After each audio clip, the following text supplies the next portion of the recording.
প্রথমে ডিসিশন নিলাম যে আগে যাব ওম পর্বত, মাউন্ট কৈলাস, আদি কৈলাস আগামীকাল হয়তো ভিজিট করতে পারি। কুঞ্জি থেকে ওম পর্বতের রাস্তা মাত্র 18 কিলোমিটার, কিন্তু জীবন বার করে নিচ্ছে। তার একটাই কারণ, না রাস্তা নেই, রাস্তা কিচ্ছু নেই। পর্বতের শেপটা বোঝা যাচ্ছে না, ব্ল্যাক কালারের হয়ে আছে। তো এই হচ্ছে ওম পর্বত।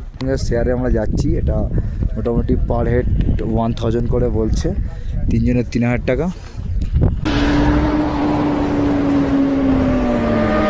Guys, good morning, welcome back to my YouTube channel Rider Manna. তোমাদের কাছে নতুন একটা সকাল, নতুন একটা ভিডিও নিয়ে চলে এলাম। আমি এই মুহূর্তে আছি গুঞ্জিতে। এখন বাজে সকাল 6:10। তো আমরা এখান থেকে ডিসাইড করলাম, প্রথমে ডিসিশান নিলাম যে আগে যাব ওম পর্বত, মাউন্ট কৈলাস, আদি কৈলাস আগামীকাল হয়তো ভিজিট করতে পারি। এখন জানি না কী হবে। তো ঠান্ডা প্রচণ্ড। তো তোমাদেরকে দেখাচ্ছি ভিউটা, আবার দেখো, দেখতে পাচ্ছ হিমালয়টা জাস্ট আলটিমেট। আর এই হচ্ছে রাইডার বিনয়ের বাইক, এটা হচ্ছে বুবাইয়ের বুলেট, এটা হচ্ছে রাইডার বিনয়ের বন্ধুর বুলেট যেটা লাদাখ গিয়েছিল। আর এটা আমার ইয়ামাহা FZ-X, আমাদের ওই রুম। আর ওইখানে একটা তোমাদের জিনিস চলো দেখাচ্ছি আমি, মানে খুব সুন্দর একটা জিনিস যেটা গুঞ্জিতে এসে আমি দেখতে পেলাম। তো এখানে একটা হোমস্টে আছে, তোমরা স্টে করতে পারো, এই দাদার কাছে স্টে করতে পারো, খুবই ভালো। তো এই যে সিস্টেমটা দেখো, গরম জলটা কীভাবে হচ্ছে এখানে, কয়লায় যে এই সিস্টেমগুলো দেয়, এখানে হচ্ছে জল দিয়ে এখান থেকে গরম জলটা বার হচ্ছে, মানে খুব একটা সুন্দর সিস্টেম দেখলাম। তো চলো এবার যেতে যেতে তোমার সঙ্গে দেখা হবে রাস্তায় আপডেট তোমাদেরকে দেবো। কালকের এখানে বসে আমরা আগুন টাগুন করছিলাম, এনজয় করছিলাম, গান বাজাচ্ছিলাম। আর তোমাদেরকে একটা জিনিস দেখিয়ে দিই, এই যে এখান থেকে আমরা ঘুরে যদি বাম দিক যাই, ওই দিকটা হচ্ছে আদি কৈলাস, আর এই রাস্তাটা যাচ্ছে সোজা ওম পর্বতের দিকে, যেটা হচ্ছে মাউন্ট কৈলাস, যেটা মাউন্ট কৈলাস মানসরোবর রাস্তা, ওই রাস্তায় আমরা যাব। তো চলো তোমার সঙ্গে দেখা হচ্ছে মোটো ব্লগিং সেটআপে। আমাদের চা চলে এসছে, চা খাবো আর বার হব। Good morning, Har Har Mahadev. এখন আমি গুঞ্জি হোটেল থেকে বেরোচ্ছি ওম পর্বতের দিকে। ওম পর্বত ভিউ পয়েন্টে যাব। তো যাব হচ্ছে নাবিটাং। গুঞ্জি থেকে নাবিটাংয়ের দূরত্ব প্রায় 18 কিলোমিটার। আর টোটাল রাস্তাটা হচ্ছে অফরোডিং, মানে মারাত্মক লেভেলের অফরোডিং। আর তার সাথে তোমাদের কাছে একটা দুঃখের খবর বলে রাখি, মানে এটা আমার নিজের ভুলের জন্য হয়েছে, মনটা সত্যি আমার খুবই খারাপ।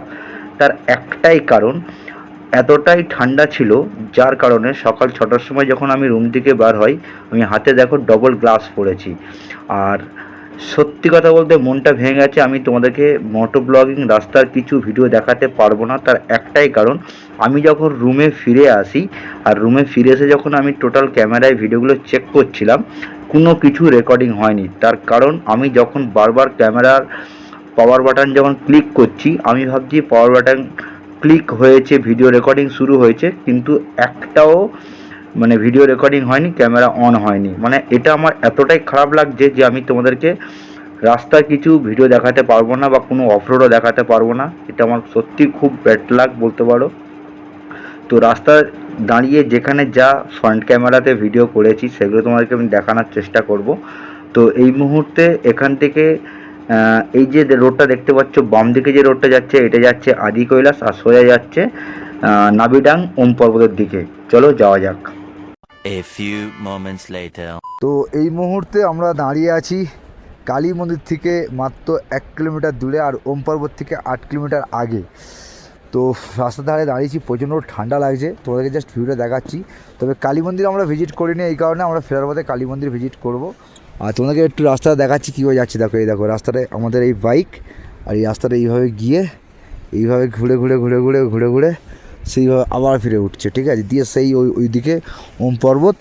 আর এই ভিউটা দেখতে পাচ্ছ, দারুণ একটা ভিউ। তবে সত্যি কথা বলতে গুঞ্জি থেকে ওম পর্বতের রাস্তা মাত্র 18 কিলোমিটার, কিন্তু জীবন বার করে নিচ্ছে। তার একটাই কারণ, না রাস্তা নেই, রাস্তা কিচ্ছু নেই, সেটা তোমরা নিজেরা দেখতেও পাচ্ছ। এই হচ্ছে রাস্তা, এটাকে রাস্তা বলে না, পুরো অফরোড। এবং ধারচুয়া থেকে পুরো অফরোড করে করে আসছি, টানাকপুরের পর থেকে মানে অফরোড শুরু হয়ে গেছিলো।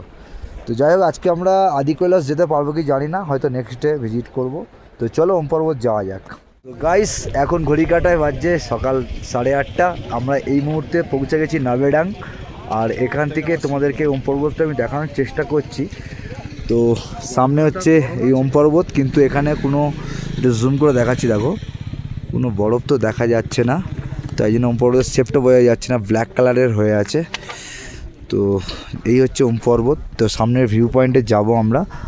আর এটা হচ্ছে নাবিডাং জায়গার নাম হওয়ার একটাই কারণ, মাতা না মানে পার্বতীর নাভি এখানে পড়েছিল, এবং এখানেই একটা হচ্ছে পাহাড়ের শেপের সঙ্গে নন্দী এবং হনুমানজির মানে মুখের শেপ দেখা যায়, বাট বরফ না থাকার জন্য দেখা যাচ্ছে না এই মুহূর্তে। আর এই যে রাস্তাটা, এটা হচ্ছে কৈলাস মানসরোবর রাস্তা, যে রাস্তাতে আমরা এলাম। আর এটা হচ্ছে চেকপোস্ট। এইখান থেকে 14 কিলোমিটার দূরে এইভাবে ঘুরে ঘুরে উঠছে লিপু পাস, সেখান থেকে 200 মিটার ট্রেক করে যেতে হবে কৈলাস পর্বত, যেটা হচ্ছে মাউন্ট কৈলাস, যেটা তিব্বতের আন্ডারে ছিল, বর্তমানে চীন দখল করে নিয়েছে, চীনের আন্ডারে আছে। এখান থেকে 14 কিলোমিটার দূরে গেলেই হচ্ছে লিপু পাসটা পড়ে। তো এখন আমরা এখান থেকে বাইক নিয়ে, লিপু পাসের কোনো পারমিশন নেই যাবার, তো জানি না পারমিশন দেয়নি আমাদের। তো যদি 4 চাকা পাই বা আমরা যাওয়ার যদি পজিশন মনে হয় যাব, সেটা পরে দেখছি, ডিসাইড করছি। এখনও আদি কৈলাস ভিজিট করিনি, আদি কৈলাসতে যাব। যদি লিপু পাস না যাই তাহলে আদি কৈলাস আজকেই ভিজিট করব, আর যদি লিপু পাস যায় তাহলে আদি কৈলাস কালকে ভিজিট করব। আর এখান থেকে যে সামনে ভিউ পয়েন্টটা আছে, চলো একটু ট্রেক করে আমরা যাই, তোমাদেরকে কি ওখান থেকে ভালো করে আরও দেখাবার চেষ্টা করব আমি।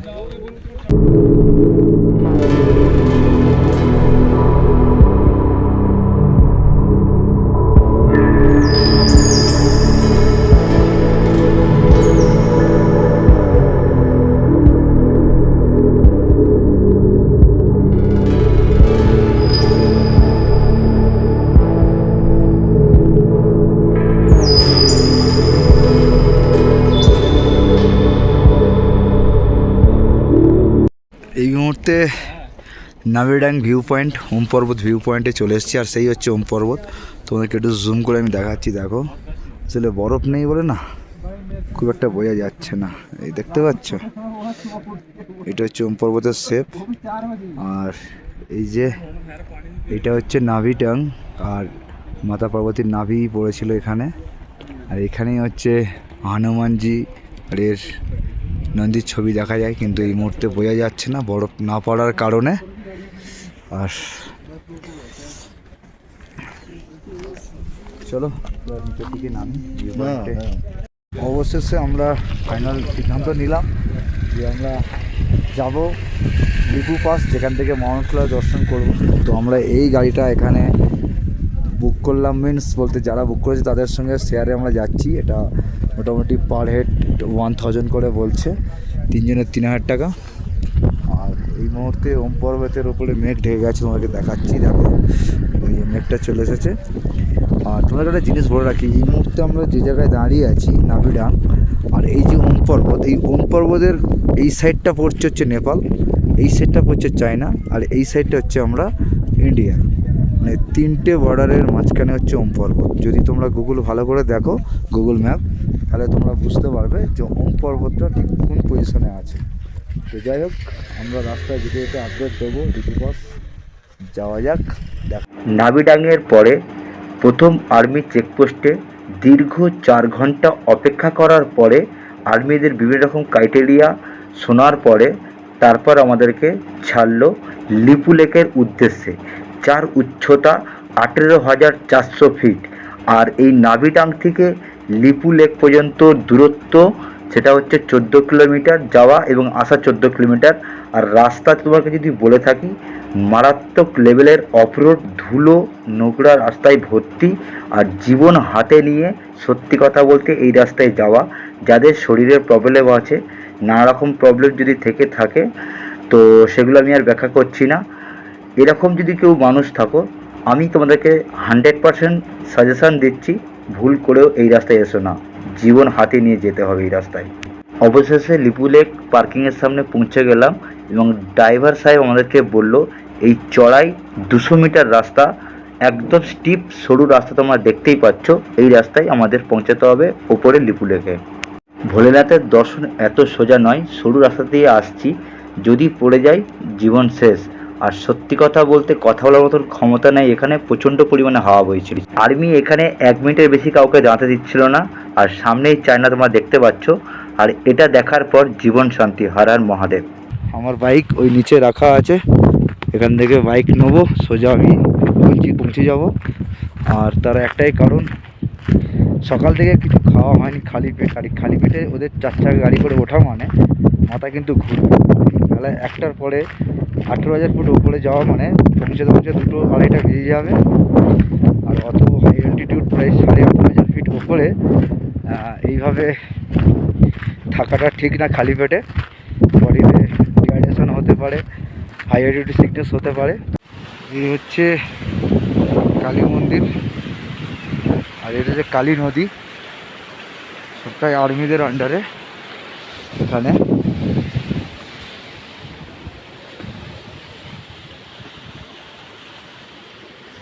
এই দেখো, ভেতরে গেলে জুতো খুলে যেতে হবে। জায়গাটা দেখো, জাস্ট অসাধারণ লাগছে। তো তোমাদেরকে দেখাচ্ছি সামনে ওই মন্দির, আর ভেতরে যেতে গেলে জুতো খুলে যেতে হবে। আর ভেতরে কোনো রকম ক্যামেরা অ্যালাউ নেই, তাই তোমাদেরকে এখান থেকে আর ভেতরে গিয়ে দেখাতে কিছু পারবো না। তবে যেটা তোমাদের কালী রিভার দেখিয়েছিলাম, যে বিশাল চওড়া একটা কালী রিভার, তো সেই কালী রিভারের উৎস তোমাদের সেটা দেখাই। এই যে এখান থেকে এই কালী মাতার মন্দির, আর এখান থেকে জলটা এসে এই দেখো এইভাবে আসছে, গিয়ে কালী রিভারে মিশছে। আর চারদিকে ভিউটা তোমরা দেখছো, দারুণ লাগছে।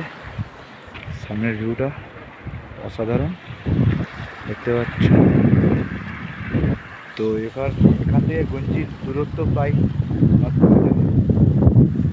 যাবো, কি ওখানে আজকে স্টে করবো। আদি কৈলাস কালকে তোমাদেরকে দেখাবো। চলো, এই মুহূর্তে দাঁড়িয়ে আছি হট ওয়াটার, আর এখান থেকে হট ওয়াটার বলে কিছু ব্যাপার আমি বুঝতে পারছি না। তো এটাই হচ্ছে কালী রিভার। একটু আগে কালীমণি তোমাকে দেখালাম, ওই মন্দির থেকেই নদীর এত চড়া একটা স্রোত বেগ আদমি দাঁড়িয়ে আসছে। আর হচ্ছে আমার ব্ল্যাক টাইগার, দেখতেই পাচ্ছ। তো এই হচ্ছে পাহাড়ের ভিউ।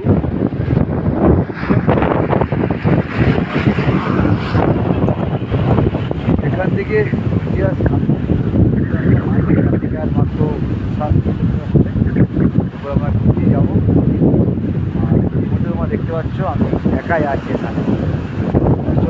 প্রথমেই বলে রাখি, এই যে ফুটেজটা তোমরা দেখছো এটা বুবাইয়ের ফোন থেকে ফুটেজটা নেওয়া। এই ফুটেজটা আমি পেলাম তাই ব্লগে আপলোড করে দিলাম। আর আলটিমেট ওয়াটার ক্রস করেছি এবং মারাত্মক লেভেলের অফরোডিং, সেগুলো তোমাদেরকে আমি আর দেখাতে পারলাম না। এই ফুটেজের মাধ্যমে যতটা পারছি দেখানোর চেষ্টা করছি। ওরা কালী মন্দির আর ভিজিট করলো না, ওয়াটার স্প্রিং ভিজিট করলো না, বেরিয়ে গেছে। আমি একাই ভিজিট করে আস্তে আস্তে আমি হোটেলের দিকে এখন রওনা দিচ্ছি।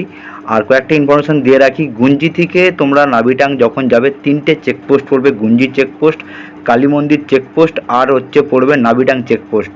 আর লিবু পাস যেতে গেলে আর্মি একটা চেকপোস্ট পড়ে, যেখানে বাইকের অ্যালাউ নেই, ওখান থেকে আর্মিদের থেকে পারমিশন নিয়ে যেতে হবে। আর সত্যি কথা বলতে সুন্দর সিনিক বিউটি, অ্যাডভেঞ্চার, অফরোড সত্যি খুব মিস করছি নিজের কাছে ফুটেজ না থাকায়। আর আমি এই মুহূর্তে হোমস্টেতে পৌঁছালাম, এবার দুপুরের লাঞ্চ করব। তো আমাদের ভাইরা বেরিয়ে যাচ্ছে এখন। বিনয় ভাই, বিনয় এখন বেরিয়ে যাচ্ছে আদি কৈলাস কমপ্লিট করে। আচ্ছা, রাখলাম গো বিনয়। হ্যাঁ, তাহলে সাবধানে বাড়ি ফেরো। মানে একই পাড়ার ছেলে, তবু মানে দুদিন একদিন আগে পরে বেরিয়েও আজকে এই জায়গা থেকে হ্যাঁ, মানে ছেড়ে চলে যাচ্ছি সুবিধাকে। এটা হচ্ছে ব্যাপার। আর তবে ইচ্ছা আছে নেক্সট রাইড একদিনে একসঙ্গে বেরোনা। একদম সেটা দেখা যাক হরার মহাদেব কি করে, কি করে। তো যাই হোক, সাবধানে এসো সুবিধা। একদম একদিন ডিলে হয়ে গেল তোমার, আমরা কিছু করার নেই, অবশ্যই আগাও। Happy journey. Thank you. আর তোমরা যারা আসবে এই দাদার হোমস্টেতে তোমরা ভিজিট করতে পারো, আমি দাদার নাম্বার আর সবই দিয়ে দেবো। তো চলো, ভিডিওটা আমি এখানেই এন্ড করছি। যদি ভিডিওটা ভালো লাগে একটা লাইক শেয়ার কমেন্ট করে দিও। তব তক কে লিয়ে ভাই জয় হিন্দ, রাইট সেফ, টাটা। দেখা হচ্ছে নেক্সট ভিডিওতে। Bye bye.